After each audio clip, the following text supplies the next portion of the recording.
Hey guys, Kamina the coach. Inspired from a novel that I was reading, and it's interesting how my reading genres change gears as I move and grow through my healing and evolving journey. So I am reading fiction at the moment, and I'm not ashamed of that because I read a lot. So I read a lot of stuff. Anyways, so the title of this video is going to be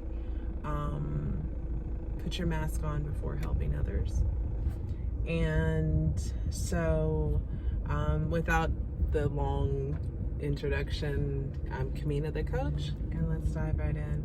So I'm going to talk about a trauma response that if you're spiritual and trying to heal, you might be struggling with. I know I was. And as I read through this book, it kind of drove it home. I suppose a good word for it would be the savior complex. And there is a lot of emphasis put on selflessness in spirituality, all realms of spirituality, especially Christianity.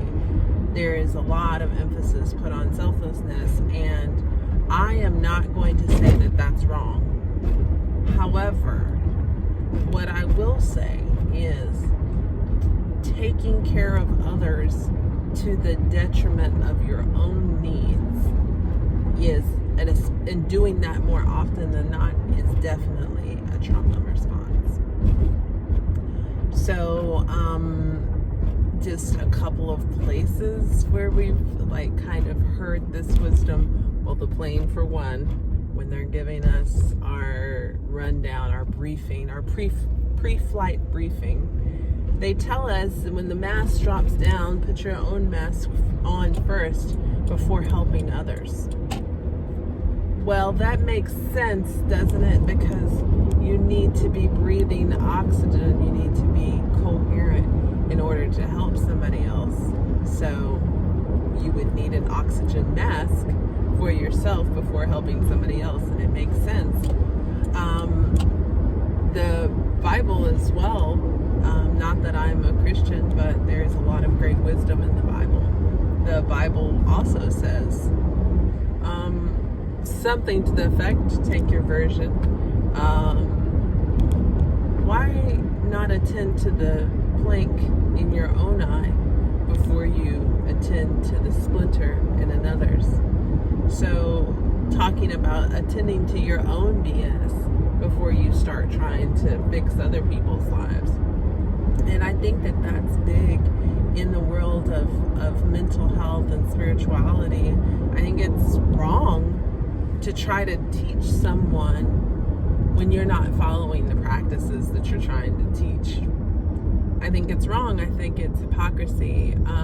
Similarly, when I was in Iraq, I had my teeth cleaned, and it was hilarious because I had my teeth cleaned by a dentist whose teeth were absolutely abhorrent. It was very, very obvious that he smokes and smokes a lot.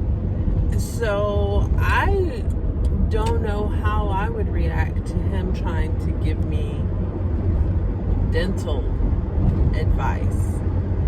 I would also likewise look at a doctor, an extremely overweight doctor trying to give me weight, a diet advice. I would also put my eyebrow up.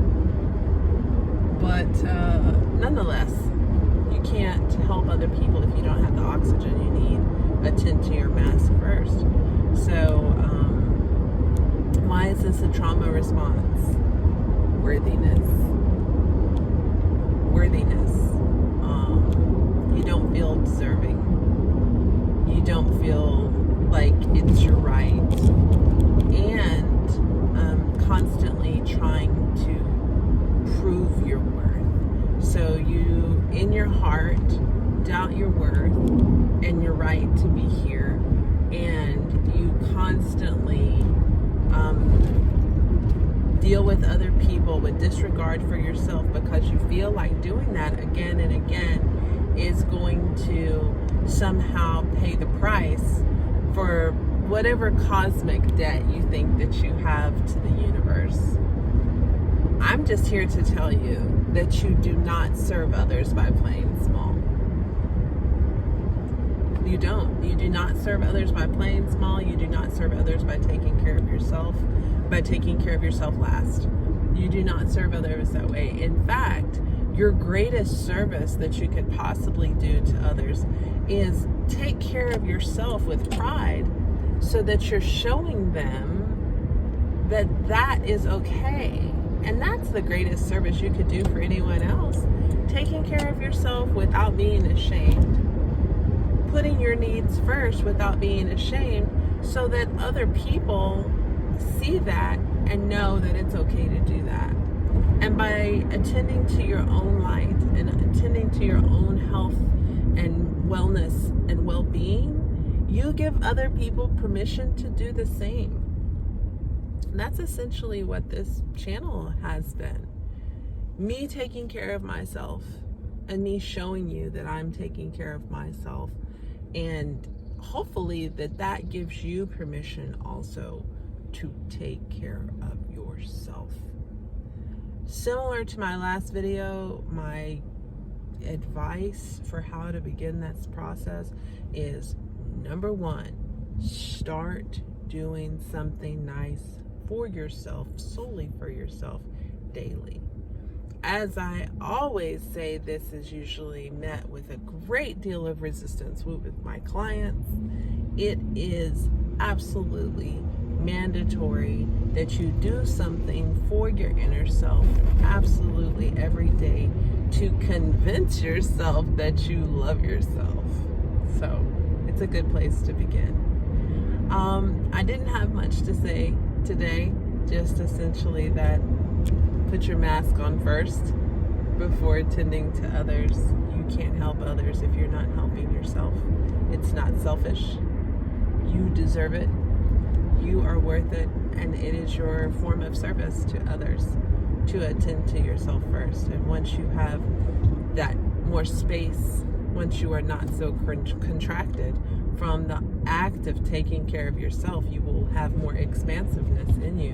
And once you have more expansiveness, you'll have more room to help and attend to others. So that is my story, and I'm sticking to it. Kamina the Coach, wishing you all love, light, peace, and joy. Until next time.